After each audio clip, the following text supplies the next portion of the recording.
Hello everyone, welcome back to our 7 Baby Steps to Buying a Home series. This is it, the last and most exciting step, closing and recording. By the end of this process, you'll officially be holding the keys to your very own home. So let's walk through what happens in this final step. And always, if you missed Baby Step 6, you can go back and watch that one with the link right here. So once we're through the home inspection, most of what happens in the background. We call it the hurry up and wait phase. Rest assured, it's not an idle time for us. During these couple of weeks, we'll be chatting with your lender, with your title officer, with the escrow officer, the listing agent for your home, and a whole host of other folks to make sure your process in these last couple of weeks is as smooth as possible. As we approach your closing day, the last few days will feel somewhat chaotic. Just know it's a controlled chaos. First up, there's something called final underwriting. Once your lender receives the property appraisal, they'll begin a thorough review of your financial profile. They'll verify the details you've provided, like your income, employment, and assets, to make sure everything lines up. At the same time, they'll also confirm that any repairs or improvements the seller agreed to from the inspection or appraisal process have been completed. This final review is crucial, and it gives us the thumbs up to move forward with closing. Once that's all in order, you'll receive your final loan approval. Next, the lender will send over all of your closing documents to the escrow team. Now, the escrow team plays a big role here. They check every detail to make sure the numbers and information are correct, from loan amounts to closing costs.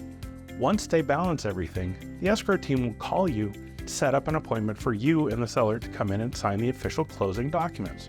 Also know, you can schedule them to come to you to sign as well. There may be a small fee for that, but they can come to your work, house, or apartment to sign you at a time that's convenient. At this appointment, you'll sign a series of important documents, including those that will be filed with the county. These documents confirm your ownership, making everything official. Escrow will also notarize the essential ones that require it, which is an extra security step to protect you and your new home purchase. Once the signing is complete, your documents head back to the lender for a final review. After they give the all clear, the lender will wire the loan funds to escrow. Escrow then takes care of distributing those funds to everyone involved: the seller, the real estate agents, and any other parties due payment at closing. Now, here's the exciting part. After the lender verifies that all the I's are dotted and the T's are crossed, they'll issue what's called a release to record. This means escrow can now go ahead and record the deed with the county in your name. Once that recording is done, it's official. You're a homeowner.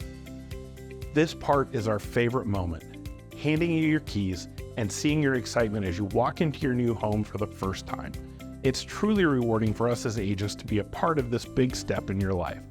Now, before we wrap up, let me share one last important reminder. Between baby step 1 and this final step, try to keep your financial status steady. Avoid any big purchases like buying furniture or major changes to your employment or credit status until after the deed is recorded. This step is essential because any unexpected change could impact your loan approval and cause delays. So hold off on those big ticket items just a little longer. I heard a story one time of a couple that went out after they signed everything at the escrow office and bought a whole house full of furniture on their credit card. The lender saw that and their loan was denied. I hope it all fit into their apartment because they did not have a home to put it in. Don't let that be you. Until we hand you the keys, don't make any large purchases, or at the very least, call your real estate agent or lender before you do. And that's it. We've covered every step from start to finish, and now you're at the most exciting part, becoming a homeowner. If you've been following along with our 7 Baby Steps to Buying a Home series, I hope you feel more informed and ready to take on each step of the process, whether you're just starting your journey or you're already at baby step 7. Remember that my team and I are here to make your experience as smooth and enjoyable as possible. If you'd like to keep a copy of these 7 baby steps for easy reference, feel free to download our free guide with everything you need to know about the home buying journey. The link to that document is below. Thank you so much for joining me on this journey. I'm thrilled to welcome you as a new homeowner. And if there's anything more I can do to support you, just reach out anytime. Congratulations on achieving your dream of homeownership, and welcome home.